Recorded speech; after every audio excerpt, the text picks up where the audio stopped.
Lundi 7 mars 2000, Bruno Blanchet à New York pour le Super Tuesday. C'est comme un Tuesday ordinaire, mais il perd tous ses pouvoirs lorsqu'il entre en contact avec du kryptonite. Et Montréal, capitale du terrorisme international, un homme d'origine égyptienne accusé de possession d'engins explosifs. Je suis moi-même en possession d'un engin explosif. Et quand je fais boum, les dames crient « Encore !» Si le terrorisme de l'amour est un crime, je plaide coupable. Je sais pas. Ben, c'est parce que là, j'hésite entre Tania, la tigresse à forte poitrine, et Annabelle, style écolière, là, juste en dessous. Oui, mais là, quand vous dites style écolière, est-ce que, je sais pas, là, tu sais, es-tu bien tannante dans l'autobus, tu sais? Oui, mais y a-t-il moyen de s'arranger pour que, je sais pas comment dire ça, là, pour que la tannante, elle apporte son lunch? Ah, mon Dieu! Oh! Oh, que je suis génie! Moi qui étais en train d'engager des prostituées par téléphone, là. Oh, que j'ai l'air fou, là, hein? Oh, quand même! Oh, ben, bonne fin du monde, mesdames et messieurs! Tout d'abord, des nouvelles de moi. Ben oui, vous savez, une journée par 4 ans, moi, je me sens au top de ma mollitude. J'ai la sève qui me remonte et rabat-giguère, hein? Me louerait bien une petite chaudière. Ah, j'arrête pas!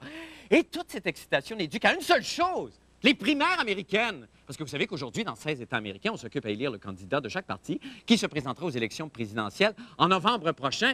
Et on a justement M. Bruno Blanchet en ligne de New York pour nous en dire plus. Bruno, bonsoir. Bonsoir, Marc. Ah, alors comment ça se passe, Bruno, à New York? Est-ce qu'on sent l'effervescence des Américains aujourd'hui? Comment ça se passe dans la ville même? Ben, à New York, il y a beaucoup de monde. Oui, j'imagine qu'il y a beaucoup de monde. Vous êtes où exactement, Bruno, là? C'est pas vrai. Ah! Non, écoute, je suis pas loin du lieu où Bill Bradley va réunir ses troupes. Oui. Probablement pour leur annoncer que la lutte est terminée parce qu'il semble-t-il que pour lui, c'est son last call. D'accord. Alors, je suis derrière le journaliste de la Fox News qui s'apprête à faire un reportage en direct.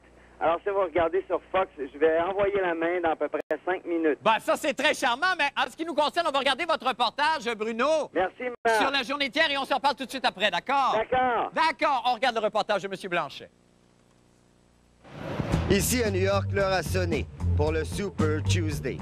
Alors que chez les démocrates, les jeux semblent faits, chez les républicains, rien n'est moins certain.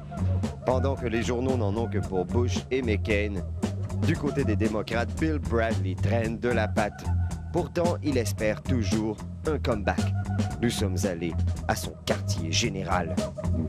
Ancien joueur de basketball, Bill Bradley dispose d'un maigre budget, mais il compte sur une équipe jeune et dynamique. Bill Bradley for president. Vote for Bill Bradley on March 7th. Dans ces locaux exigus du centre-ville de New York, je me préparais à réaliser une entrevue exclusive avec l'organisatrice de la campagne. Tout devait être parfait.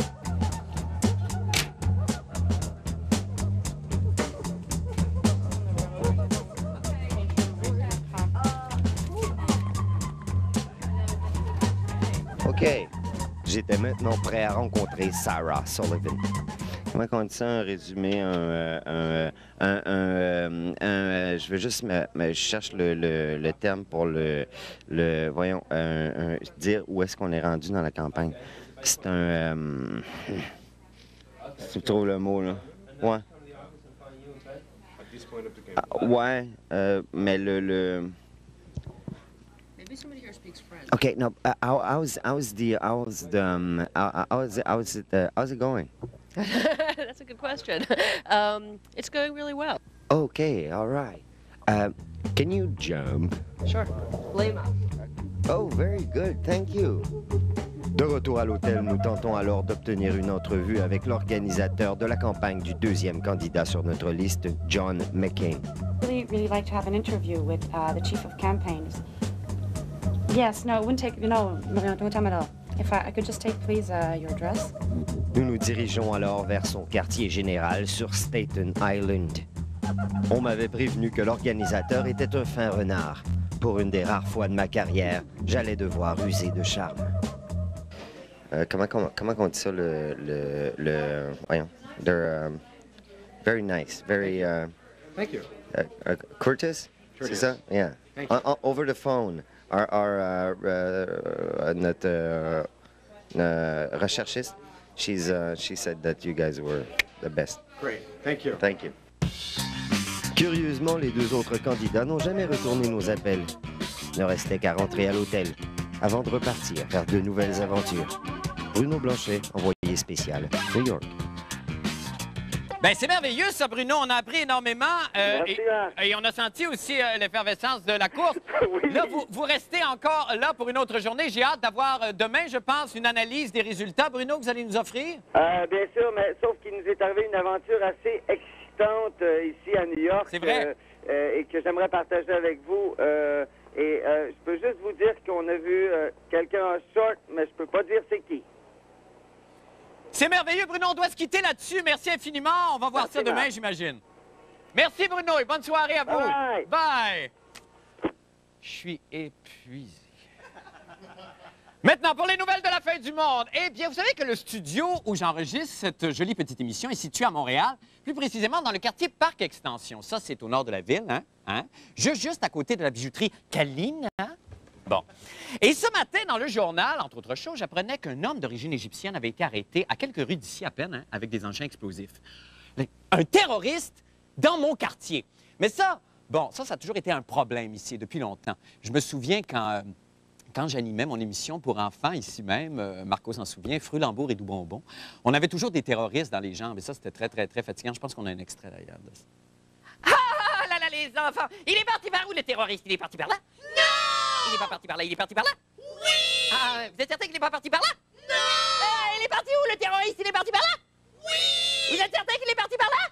Non! Donc il est de ce côté-là? Oui! Alors je devrais aller voir de ce côté-là? Non! Ah, d'accord, je suis fatigué, je vais roupiller un petit peu un petit somme, d'accord? Non! Ah, c'est moi qui décide, voyelle! Alors donc je vais roupiller un petit somme. Si jamais le terroriste se présente, vous m'avertissez, d'accord? Après j'irai voir par là. Ah ah! Je vais roupiller.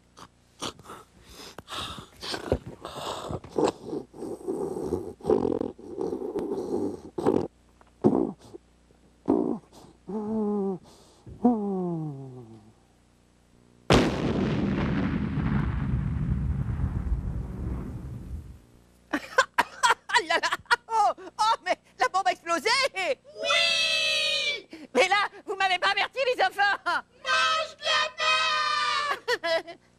Ouais. Moi, j'aimais ça, mais ça n'a pas beaucoup marché, cette émission-là. Hein. Après Focus Group, là, on a déterminé que la majorité des enfants de 4 à 5 ans m'haïssaient et voulaient me tuer. Et que le terrorisme me tue, évidemment, et les 6 ans et plus voulaient le faire eux-mêmes. En tout cas, c'est une histoire épouvantable. Mais aujourd'hui, bon, ça y est, les professionnels de la santé sont en grève depuis ce matin. Là. Marquez, moi, en ce qui a trait à la santé, je prends pas de chance. Hein, je m'adresse toujours à des amateurs. Ah, les amateurs de la santé. C'est eux autres qui ont diagnostiqué mon distemper. 2 Smarties et j'étais guéri, hein? Bon. Fait que c'est ça, là. Là, ils sont en grève encore, là. Comment ça encore? Ils sont encore en grève. J'en ai plein le casse, moi, des maudites grèves. Baissez le volume, je m'excuse, là, parce que je vais sacrer. Alors, baissez le volume. J'ai dit baissez le volume. Baissez. C'est possible de baisser le volume pour que les gens m'entendent pas? M'entendez? M'entendez pas? M'entendent pas, hein? C'est-tu qui m'entendent pas? OK. Hey! J'ai pas de culotte en dessous du bureau, puis j'en ai une de même! OK, vous pouvez remonter le volume. Une chance que vous n'avez pas entendu.